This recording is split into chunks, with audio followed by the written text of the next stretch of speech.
like, oh my gosh, it was awesome. Because right now it's like, you're headed for 2.5 to 3 stars. And I want to give you 5. Anytime I sit down to read it, I only read like a chapter or 2, and then I'm like, let's do something else.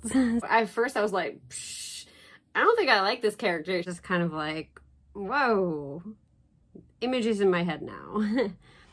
I loved it so much. I thought this book would be different. Even though it's about people with illnesses, it is good. Wait, what? Hello everyone, I am here to tell you the books that I read in the month of August. There was quite a few of them, and most of them I really enjoyed. So let me tell you the books. The first book that I finished, I absolutely loved, and I even made a reading vlog of it. And so if you haven't watched that already, you can go find the video on the channel. It was Home Before Dark by Riley Sager. Absolutely loved it. You can watch the video to kind of see my thoughts and see what the video is about. There's spoilers though. So if you don't want the spoilers, maybe just read the synopsis, or don't even read the synopsis. Go into it not knowing what it's about, except that it is kind of like a haunted house story. I loved it. I'm doing it. Finally starting The Taking of Jake Livingston by Ryan Douglas. I've been super excited to read this book, and I was excited because I picked it up the day it came out, and I think it's been out for like a month now, and I'm finally gonna start it. I'm very excited.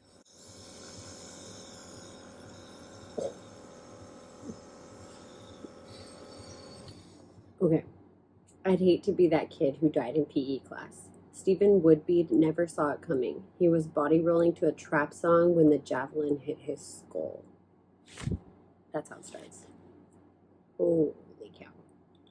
Okay.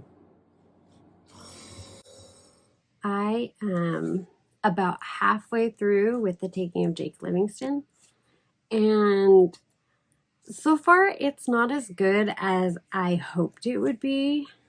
So let me kind of just tell you what's been going on and what I think. If you do not want any spoilers, please fast forward to a future part of this video.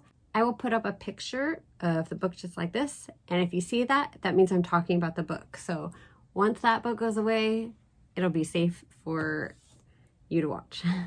First of all, I feel like it's a little graphic, which I wasn't expecting. Like, I mean, you heard that first line, the first sentence about the javelin. It was just kind of like, whoa, images in my head now.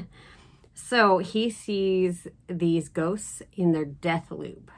So he sees right before, during, and after these people have died. And those ghosts just kind of relive the moment of their death over and over again. And he sees it everywhere he goes. So he likes to ignore it. So he's having a hard time. He doesn't fit in. He doesn't really have friends. He kind of made one friend, and it was by accident.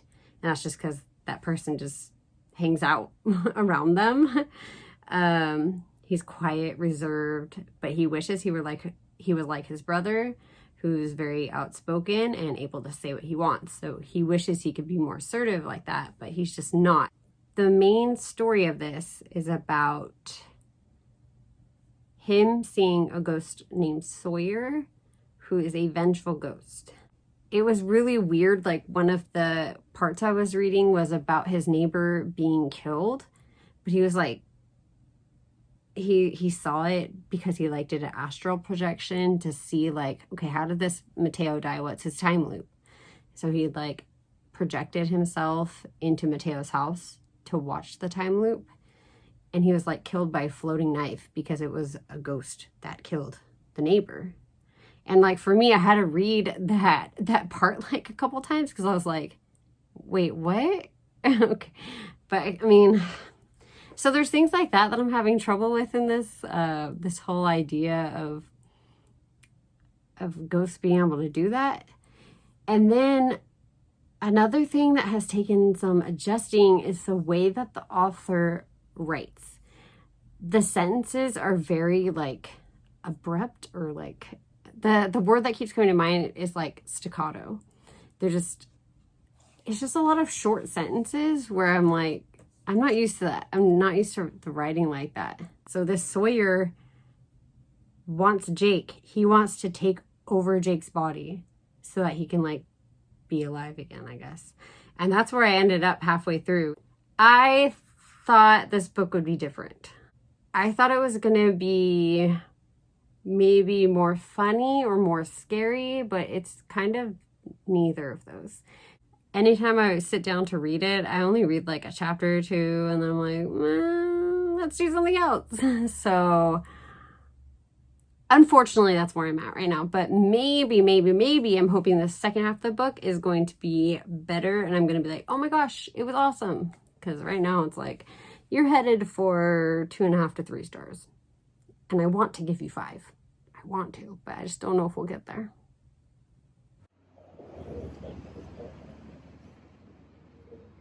I tapped quite a bit. I really like these tabs. They look like little cats just popping out of the book. I thought it was very cute. But this book, I thought it was going to be, I guess, a little more lighthearted than it was. It was like a really serious book, and I wasn't expecting that. I think my issue is that I went into it thinking it was going to be like this Korean drama I really liked called Let's Fight Ghost, and it is not. I mean, the only thing that is the same is that the main character can see ghosts. So this one, although the story was okay, like you might like it, it is a bit gory. There are a lot of triggers, I think, in this book, so beware. A book that I recently finished that I kind of liked. It wasn't my favorite. I thought it was going to be funnier, but it wasn't. It was a humor novel, nonfiction, and it's called Librarian Tales by William Alton. So this book, I was really intrigued by it because I worked in a library for a couple years, and so when I just flipped through some of the pages, I really kind of understood a lot of the humor behind these librarian tales. And so I tabbed quite a bit of it, and I think I want to do a video where I talk about some of the things in this book, and I could tell you any stories that I have about the library. So I kind of marked it up. Like these literally are all the parts where I was like, oh, like that's happened to me, or like I had that experience when I was working as a library aide, which is like checking in books, putting them away, organizing, that kind of stuff. That's what I did. If you have worked in a library or you spend a lot of time in your library, you might enjoy this. It was mainly just this guy's like working career, like how he got from where he was to where he is now. He started this blog about libraries, and so I thought it was going to be a more general like library type of thing, but actually it was more like his like biography. An audiobook that I listened to is Slayer by, I think it's Kirsten. Yep, Kirsten White is the author, and that one was okay. I am a Buffy fan, and this book is set in the Buffy universe. And this book deals with a girl who, I think she wants to be like a watcher or something like that. But actually, it turns out she's like a potential slayer. And she hates slayers. Like, she really doesn't like Buffy. And so at first I was like, psh, I don't think I like this character. She's like, doesn't like Buffy, and I love Buffy. But throughout the book, she kind of learns what it means to be a slayer and making tough decisions. And overall, I enjoyed it. The audiobook was okay. I think there is a second book, so I might look into it. But it was like just okay. Like, not my favorite. I'm not wanting to reread it or anything. I also read a book called From Little Tokyo with Love, and that's by Sarah Kuhn. It's the same author of I Love You So Mochi, which I haven't read yet. So those were 2 novels I had been wanting to read by this author. So From Little Tokyo with Love, I thought it was very cute.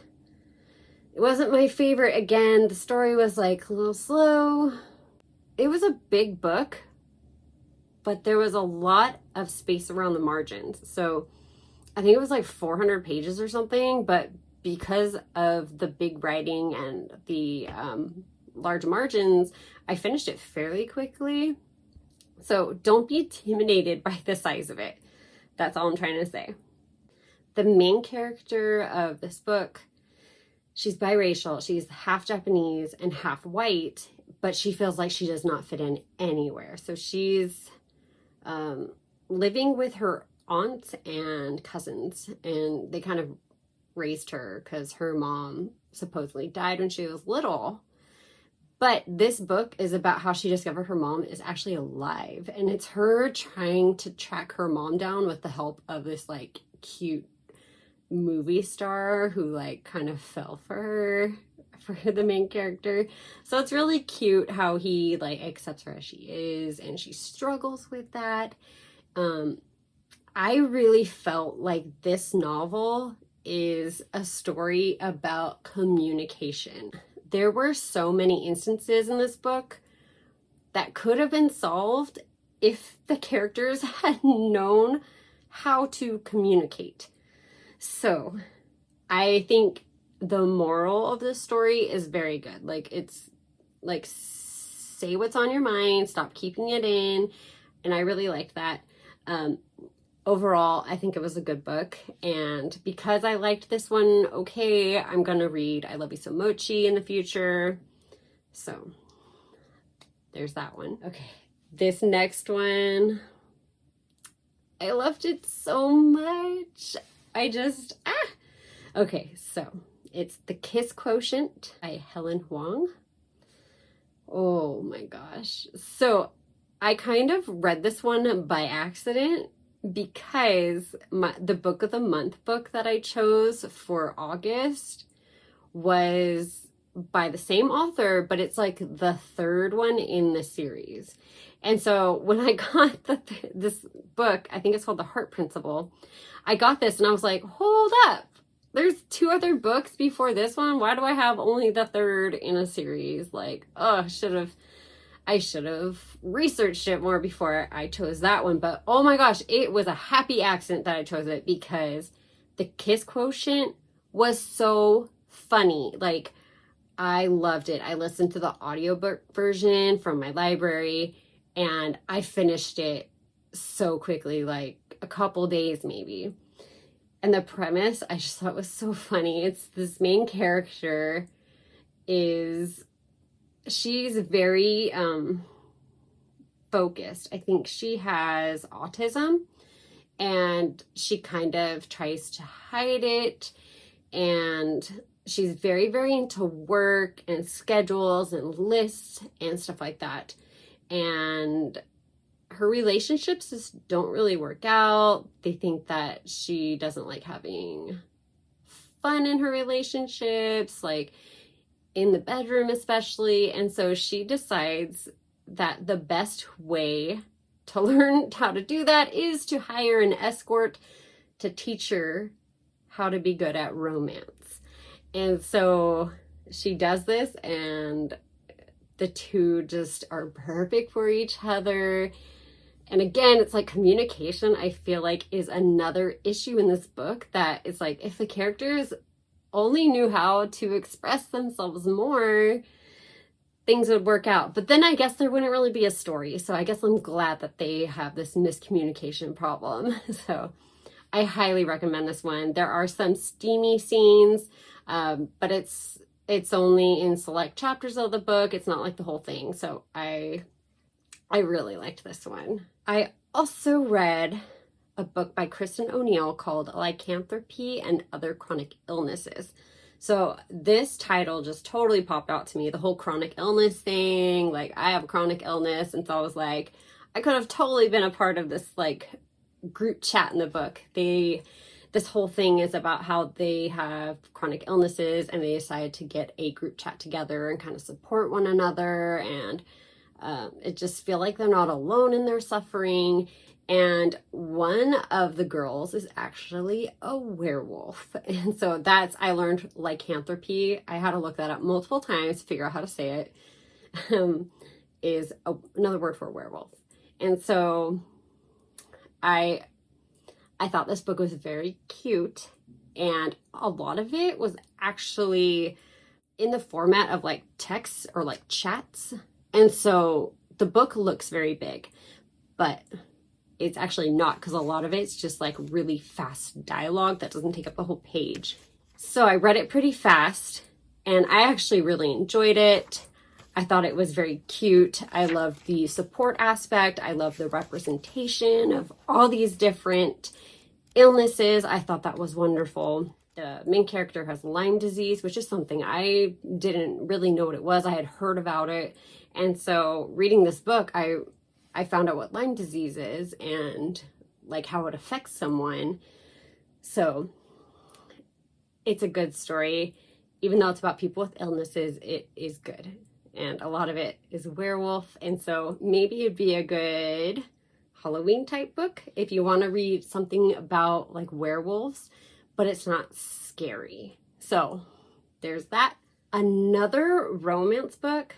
I'm actually realizing I'm reading more romance novels than I ever have. I used to not like them. I just never went for them. And then lately I've gotten some really good ones, like all the Talia Hibbert ones I've read. And then there was the one I just finished, the Kiss Quotient. I was like, that was amazing. And then I read another one. This one's by Sarah Desai. It's called The Dating Plan.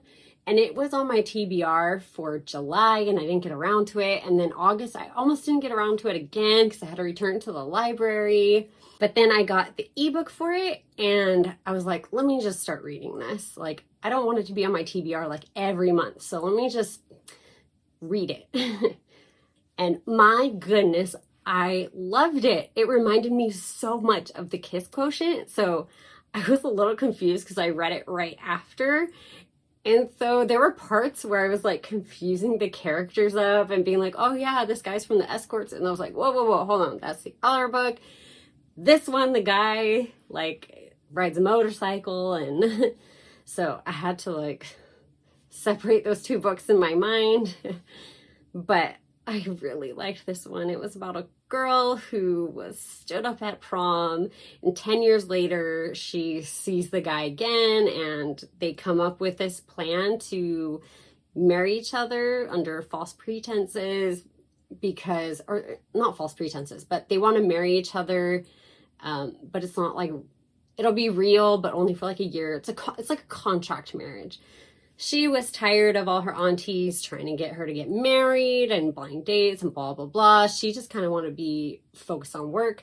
And he wanted to get married because his grandfather passed, and he would only get his inheritance if he was married for a year. And so, of course, I think the fake marriage, fake dating, I love it. Those tend to be some really great stories. And I thought there'd be more miscommunication in this, which, okay, there was, but I was pleasantly surprised when a lot of the times the characters would just come out and say how they felt. And I was like, yes, finally, like some characters that aren't so hesitant. So I really liked this book. It was very good. I highly recommend it. I know that there are a couple more books that this author has written. I'm definitely going to look into them. It's not the same characters, but I think this next one that I want to read is about her cousin, who was a character in this book. I hope that you enjoyed this video with the books that I read in August, and I hope that some of them sounded good to you and that you are inspired to read. Thank you so much for watching. Bye.